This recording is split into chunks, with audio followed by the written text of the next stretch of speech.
1501. Globalization has often been studied as a macro phenomenon. However, as the globalization process obviously affects individuals' lives, a need for alternative concepts has emerged.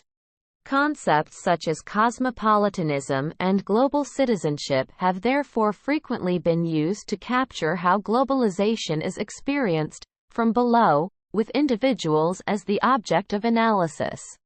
Here, cosmopolitanism is interpreted as having many similarities to global citizenship. For instance, cultural sociologist John Tomlinson claims that being a cosmopolitan means that one has an active experience of belonging to the wider world. As such, cosmopolitanism is closely connected to identity. A cosmopolitan obtains a reflexive awareness of the features that unite us as human beings. This requires the ability to question one's own assumptions and prejudices. Identity is in this context not essentialist or stable. Rather, it is fragmented and constructed and reconstructed across the different practices and positions in which one participates. 1502. On June 17, 1953, Mrs. Roosevelt traveled to Hiroshima, where she visited the Atomic Bomb Casualty Commission, an American research group that studied the effects of the nuclear attacks on bomb survivors. Many people had been injured by the fires that the bomb had caused. After her official meetings, some girls were waiting to see her. The girls explained that they did not blame her for the atomic bomb. They only wanted to impress on her the need to ensure that these weapons were never used again on human beings, given their effects. Although she did not say so directly, the girls may have been among those whose faces were permanently disfigured by the attack. This must have been a powerful encounter because Mrs. Roosevelt called it a tragic moment. It led her to urge Americans to do more to help. Though she maintained that they were not America's direct responsibility, as a gesture of goodwill for the victims of this last war, such help would be invaluable. 1503. Most philosophers accepted Plato's definition of knowledge as justified true belief until the 1960s, when Edmund Gettier showed that it didn't always provide a satisfactory explanation. He came up with several instances where we instinctively realize that someone doesn't really know something, even though that person's belief is both true and justified. For example, I have arranged to meet my friend Sue at her house, and when I arrive I see her through the window sitting in the kitchen. In fact, it is not Sue that I see, but her identical twin sister. Sue is actually in another room. My belief that Sue is home is true, and I have good reason to believe it because I am sure I have seen her, but it is wrong to say that I knew she was at home. I didn't know.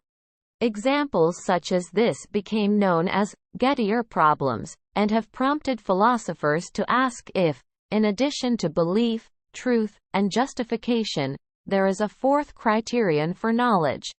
Gettier had cast doubt not only on Plato's definition, but also on whether or not it is possible to define completely what knowledge is.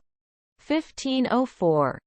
On one level, it is helpful for individuals to identify which kind of ethical system they have and which kind they admire. Immanuel Kant takes it one step further, adding an unusual rule for a deontologist. He believed that you can and should test your decisions for moral and ethical soundness and outlined a thought experiment he called the categorical imperative to help you do just that. When considering any course of action, ask yourself, would I want everyone else, if placed in my position, to do the same thing? If the answer is yes, you're on the right path. If the answer is no, then don't do it yourself. For example, while you can easily imagine a situation in which it might be to your advantage to lie, you would not want everyone to lie, so you should not lie yourself. 1505. Life forms work to evolve survival strategies but without necessarily being aware of the process. Consciousness is not a necessary condition of life, though it says much about the organism that happens to possess it. Most biological species have evolved techniques and mechanisms for survival without reflecting on the fact, and this is what has happened so far with computer life forms. We can speculate on how computers might ponder on their own survival, but this is essentially a matter for the future. At present, we see a host of rudimentary survival mechanisms in computers. We may expect these to develop and new ones to emerge. It is inevitable, at the present stage of their development, that computer survival strategies owe virtually everything to human involvement in computer design.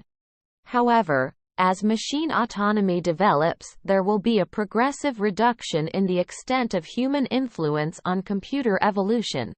Computers will come to think about their own position in the world, and take steps to enhance their own security. 1506. Since at least the late 19th century and the rise of industrial cities, the history of urbanism and urban planning has been a history of expertise, political, administrative, and technocratic. Cities came to be seen as solutions to demands for wealth, health, safety, opportunity, and personal development, as society grew more economically, socially, and politically complex.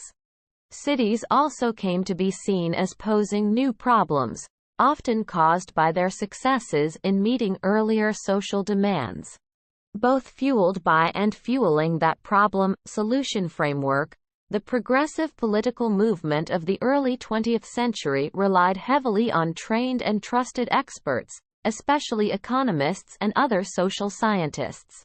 Those experts were often educated in newly formed occupational disciplines and professional schools. Degrees in hand, they were primed to lead both governments and businesses away from the era of laissez-faire, and toward better outcomes for themselves and for workers and citizens. That meant safer food, safer water, better working conditions, safer and less expensive automobiles, expanded opportunities for education, leisure, and personal fulfillment, and so on.